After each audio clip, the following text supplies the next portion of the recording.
What is going on, everybody? I'm Alex Wink Ink Michael, the company man, the numbers guy. Welcome back into the boardroom, all of you executives. And let's get ourselves boardroom certified on this beautiful Friday. We've survived another week, another grinder, and I am so glad to be here tonight with another brand new video. Now, this is back to my uncomfortable zone here a little bit. Even us upper management types get a little bit uncomfortable when we get out of that cushy ivory tower. I don't like leaving my office chair, but I do it for you all. Don't you forget it now. But in all seriousness, what we have today is another one of my collection type haul videos where I basically give you the price point that I was at and you tell me if I won or lost. So far, I feel like I've done pretty well as I've kind of gained this comic knowledge over the past year and a half from you all, directly from this community. I would say 80-90% of it has come from. So really, truly, if I lost, this is your fault entirely if you're watching this video. At least that's what I tell myself when I go to sleep at night. And that's what I also tell my wife. However, anyway, I've got another one of these hauls, and this one is X-Men Spiderman keys that I was able to pick up. We got $920 in a comic haul. This basically came from two sources that have combined together to make that price point, and that is our total price point. That is our price target for this video. You gotta let me know how I did. I love getting that feedback. A lot of speculation here, but I feel like we've kind of moved beyond speculation a little bit, and we've kind of moved into appreciation, if you will. So where these things are starting to appreciate in value rapidly. Now, some of them, I don't know. I think collectively I did pretty well. One set I think came out a little better than the other, but when you combine the two together, I think it's a great, great haul. But as I always say, you guys need to let me know that, and let me know in the comments below the feedback. You all do an incredible job of educating me. There are several of you that always comment, that always say something that I didn't know, that I go back and I look at, something you spotted, something you saw, some type of knowledge you could share with me, telling me to look for things. And that has been absolutely tremendous and so valuable in my growth and knowledge of this hobby that I've just absolutely fallen in love with. And it's 100% community driven. We've got an amazing group of people in here. I say it all the time, and I know it's got to get old, but I sincerely mean it. We have something really, really special here. And I've been around a lot of teams, a lot of team building nonsense. You know, I've done all the corporate jargon, all the garbage, and I'm telling you, nothing comes close to what we have here, this camaraderie, this small group setting of people that are in this community. And it's really kind of a big group, and I think we're going to see that. But enough of me droning on and on. We're going to see how we did. We got $920 in X-Men and Spiderman, we'll say comics, I don't know, keys. I think they're all keys. We'll see. They're mostly all keys. But let's get this thing started. So there's going to be some multiple copies in here. No knife, no unboxing. Again, I'm shaking, I'm twitching. I'm a little nervous because I'm not used to this. Where's the box? But there isn't one. We've just got a whole bunch of books. So let's go ahead and get this started here. So right out of the gate, and I've got several of these, and I've had several. A lot of these books I already have multiple copies of. And you know, it's interesting, and kind of in my collection journey, I'm getting to the point of wondering why I'm getting so many. So I'm probably going to have to let some of these go at some point. It's getting to the point where I don't know how much more I'm going to continue to submit to CGC. I mean, I'm obviously going to keep books in rotation, but we're getting to the point where my acquisitions are way overflowing what I'm going to submit. I'm not going to go to submit like 40 books a week. There's just no way I'm going to hit that level. Not without having a platform to sell. You know, my perspective of comics is a little different. You know, I know some people are like pure collectors and they don't like the fact that there's this investment or speculation side. And I can respect that. You know, for me, I'm having a hard time I don't really want to let anything go, but I'm willing to sacrifice things to get other things that I want more, that I feel like are more pertinent for me to acquire, if that makes sense. So there is definitely now in this hobby a buying and selling element. You know, you've seen all these auctions pop up everywhere.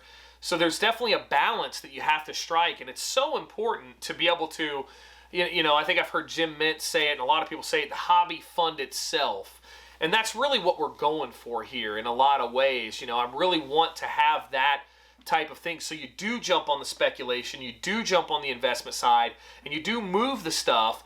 And you want to do it on the up and up, right? You want to give people a great deal. You want to make sure that you're taking care of the community and also trying to peel off a little bit of profits to be able to get that bigger book, get the higher grade, whatever it is. I mean, it's definitely an art balance. It's definitely it's definitely a really acquired skill set that I am definitely not good at. And again, take everything I say with a grain of salt. As a newer collector, I definitely have nothing on some of these other guys and girls that have done this forever. I mean, they've forgotten more about this than I will ever know. But it's still, I'm starting to find a rhythm, I think. But I think this collection kind of shows a little bit about what I am. So again, mostly all X-Men here. A couple Spider-Man. So let's get right into this because I've delayed long enough.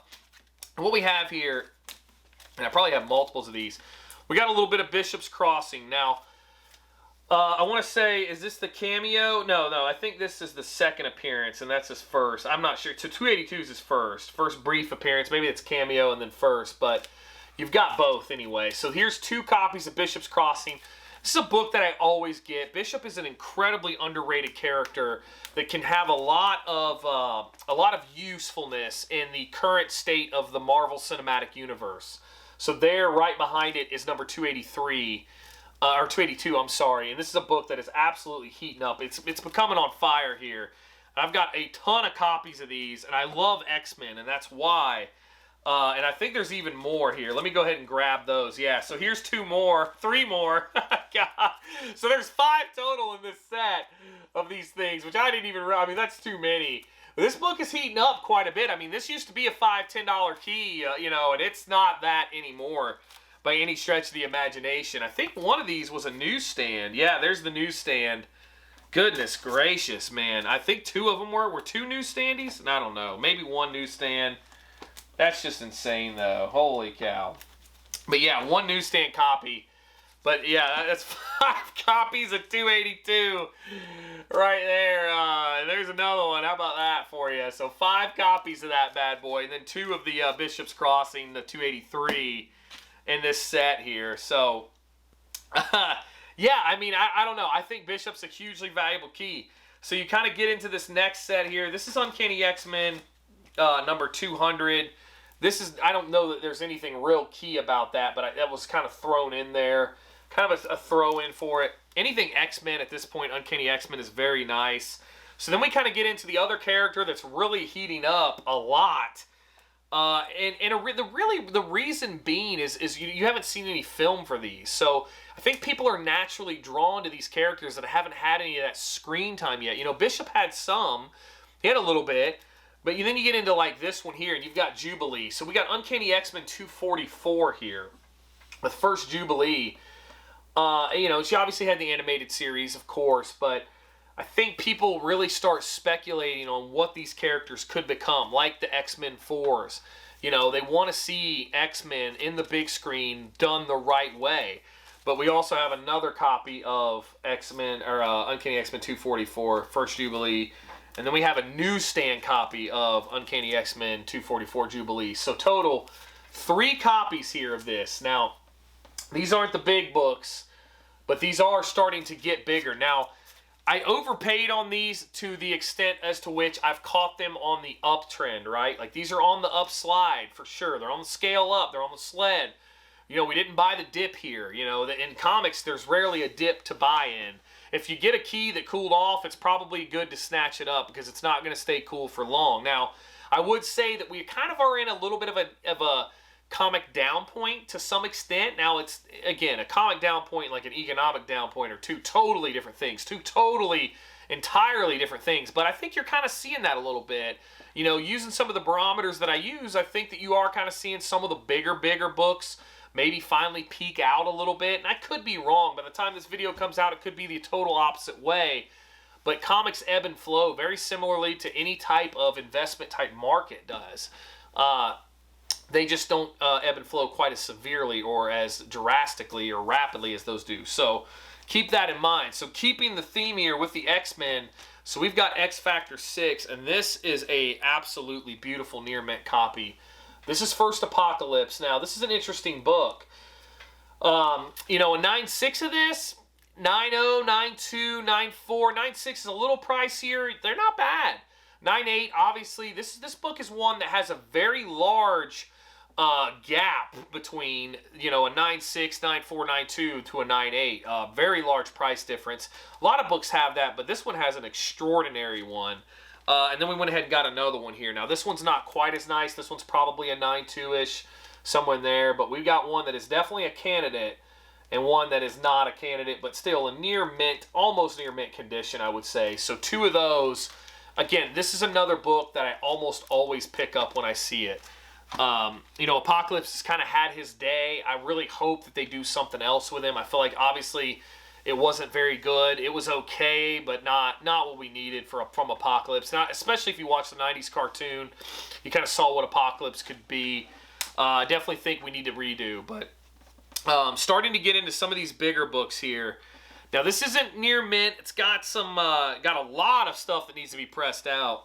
A lot of pressable stuff here on the spine. I've actually not seen one quite as kind of nicked up as this, but there's no color break in a lot of it. Now, there's a couple color breaking ticks that would definitely take it out of a 9.8 category, but another book that is absolutely on fire. We got Wolverine 1, the Frank Miller run. This is a 4-part series. You guys know what this is. Another book that I always try to get, but it's almost getting so pricey now that it's one of those where I'm like, why do I have so many copies of this book? Again, I've caught a lot of them on the, you know, when they were down, when they weren't really being looked at. So I'm really happy to see it go up. But it's getting to the point now where I kind of like, I probably should pass on that and try to get some other bigger keys and things like that. So continuing with the X-Men theme here, we've got a near mint. No, not quite a near mint. I was going to say, I don't think this was. I know I didn't pay that. But it's probably a 9.0, maybe. Maybe a 9.2. Uncanny X-Men. We got 221, I'm sorry. First Mr. Sinister here. Following those X-Men keys. I love the X-Men keys. Love the X-Men theme. This is a beautiful book. I love this book. I have a 9.8 copy, thankfully. CGC 9.8. And just always another one that I like to get. These are actually still pretty reasonable. Now, he is going to be in an animated show. But these are still pretty reasonable to get from what I have seen. You can still kind of find some deals on these. Not near mint copies, but if you need a copy of it, it's not terrible. This one is becoming rapidly priced out of the market. Actually, let's show this one next. And this is another one that has gone up tremendously. This was about a $40 to $60 book. But now in this grade, now this one actually was in a top loader because this bad boy is definitely a candidate. I actually have a few copies of this at CGC right now. Fingers crossed that I get a 9.8. But this is another one that I couldn't pass up. It's got a tiny bit of like, I don't know. They would probably knock it. If I see it, surely they're going to see it. But we've got King Size Annual, Avengers 10, First Rogue. Beautiful book. I love this cover. You guys have seen me show this before. I've gotten this in another collection. I've gotten it out of a mystery box. I've got a lot of copies of this book. And again, when I was combing through this X-Men stack of stuff, this was available. I was like, I got to get it. It was at a great price, I felt like. But keep in mind, $9.20 is our price target. And for a near mint copy of that, I mean, a 9.8's a $1,000 book. So, again, but a 9.6 is like a $300 book. So it's a very big gap there of appreciation. But that one definitely has a puncher's chance. And last but not least, this is an absolutely beautiful copy of this book. A lot of pressable stuff on the spine here. A lot of little bends and ticks. I don't know that it would get to a 9.8. Maybe if the grader was having just the best day of his life, maybe it would get there. But we've got another one that's just getting out of control. X-Men, Uncanny X-Men 266. We got First Gambit. I've actually been fortunate enough to get a few copies of this. I do have a 9.8 copy of it as well. This is one that it's getting to the point where it's hard to get every time. You're like, man, I don't know if I want to keep paying that much. But again, I love X-Men, and it's all about what you all like to collect, you know? I mean, that's really what it comes down to, you know? What you're willing to spend, what you want to collect. For me, you know, mystery boxes are a great way to get books that I may not have gotten a chance to get. Same with the raffles, you know? Like, there's a lot of flack for getting the torpedo boxes. You're paying $100. But at the same time, look at what I was able to get. I got a Fantastic Four 48 out of it. You know, but the problem is 99 other boxes are junk. But there's some community boxes out there that have some great top hit potential. So you can't really look past that, especially when you're a new collector trying to build a collection. and really you kind of fall in love with everything all at once. I mean, it all kind of hits you, and you're like, oh my gosh, where do I start? Well, hell, mystery boxes are a great place to start. But we have 2 more books in this collection that definitely, I think, way put us over value. And this first one here is another one that is absolute, it's just an absolute heater. I mean, it's going up. You're going to see this in a live action. Absolutely amazing animated series. But we got Amazing Spider-Man number 210. This isn't a 9.4 off-white to white. Not quite the grade that I want, but still, I will most certainly take it. We've got First Madam Webb here. Beautiful book. Will be incredible to see how they do the live action of this. Really, really awesome in the animated series. I mean, you had to love that animated series growing up in the 90s. I don't know. I just think that's really cool to get. I had this book at one time, and I sold it, and I regretted it. So I was so glad to be able to get this book. And again, a lot of these collections that I've picked up, man, mostly have been facilitated from our community in a lot of ways. I mean, you know, a special thank you to Mr. Lett and Josh Graff for putting me on this stuff. A lot of you have reached out. I've been able to find some locally. I've been able to have a lot of great things by maximizing these relationships that I have in our community. And I'm so grateful for the friendships that I've made. But our last book here, this is definitely not the grade I want. But boy, oh boy, you talk about this thing putting you way over value. Because it is just an absolute scorcher right now. Unbelievable. And the crazy thing about this is I really should look at the grader notes, because I was looking at this and I'm like, how on earth did this book, maybe it's got a big stain right there. That might be what it was. But we've got Amazing Spider-Man 238. Oh, I'm so glad to have this. It isn't an 8.0, but white pages. And it's in beautiful condition. 8.0, CGC blue label, white pages. First Hobgoblin here. Absolute, but this book is on fire. I mean, absolutely on fire. You go much higher than an 8.0 and it's out of hand. I mean, it's way out of hand. I think what it was, so there is not a visible tick on this thing, but I think what they knocked it for is you got a little stain right back there. You can see it. Look at that right there. I think that's what got it. I could be wrong. I'm not an expert, but I think that's what got it. This is a beautiful book. I almost am tempted to crack this, but this is complete. It has the tattoos in it.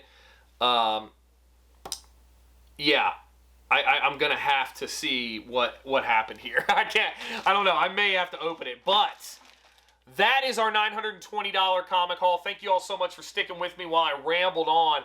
But let me know in the comments below how you think I did. I think those 2 books right there really put us way over. I mean, I think we really crushed the value on this one for sure. But again, I could be wrong. Let me know what you guys think. But you got to like X-Men and Spider-Man to see the value for sure. Either way, thank you all so much for being the best community on planet Earth. It is Friday. Everybody needs to have a great weekend. Chill out, relax. If you have to work tomorrow, make the most of it.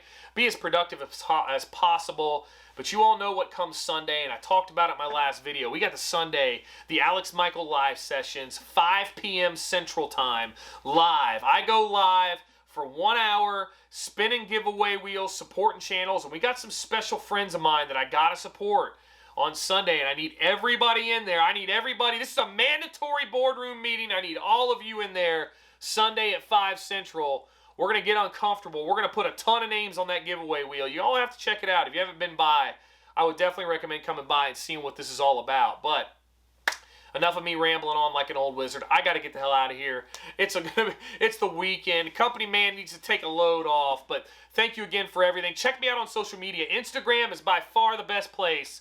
Wink Inc. W1NKINC. That's it for this one, and I will see you all on the next one.